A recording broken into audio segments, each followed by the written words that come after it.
গতকাল রাতে উত্তেজনা সম্পন্ন ম্যাচে মুখোমুখি হয়েছিল মেজর লিগের দুই শক্তিশালী দল ইন্টার মায়ামি ও কলম্বাস ক্রুজ।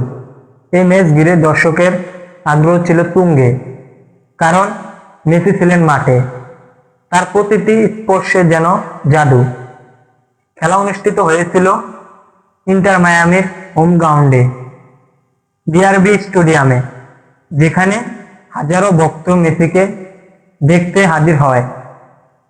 প্রথমার্ধে 28তম মিনিটে এসে প্রথম গোল মেসির নিখুঁত থ্রো পাস থেকে লুইস সুয়ারেজ বল জানলে পাঠিয়ে দেন। ইন্টার মায়ামি এগিয়ে যায় 1-0 গোলে।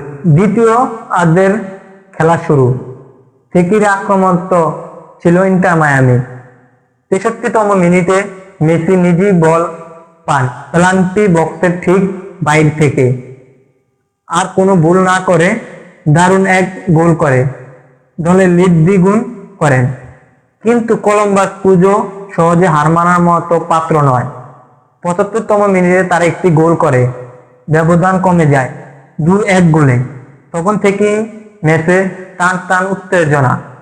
শেষ দিকে ইন্টার মায়ামি রক্ষণভাগ ভালোভাবে সামলে নেয় প্রতিপক্ষের একের পর এক আক্রমণ। শেষ বাঁশির সাথে সাথে জয় নিশ্চিত হয় ইন্টার মায়ামির। ফলাফল ইন্টার মায়ামি 2, কলম্বাস ক্রুজ 1। ম্যাচের সেরা খেলোয়াড় নিঃসন্দেহে লিওনেল মেসি, এটি গোল এবং একটি অ্যাসিস্ট লিওনেল মেসির নামের পাশে।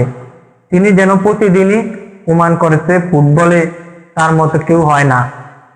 আপনারা কি খেলা দেখছেন? মেসির পারফরম্যান্স কেমন লেগেছে কমেন্টে জানাতে ভুলবেন না। ভিডিও ভালো লাগলে লাইক দিন, শেয়ার করুন, আর আপনার মতামত কমেন্টে জানান।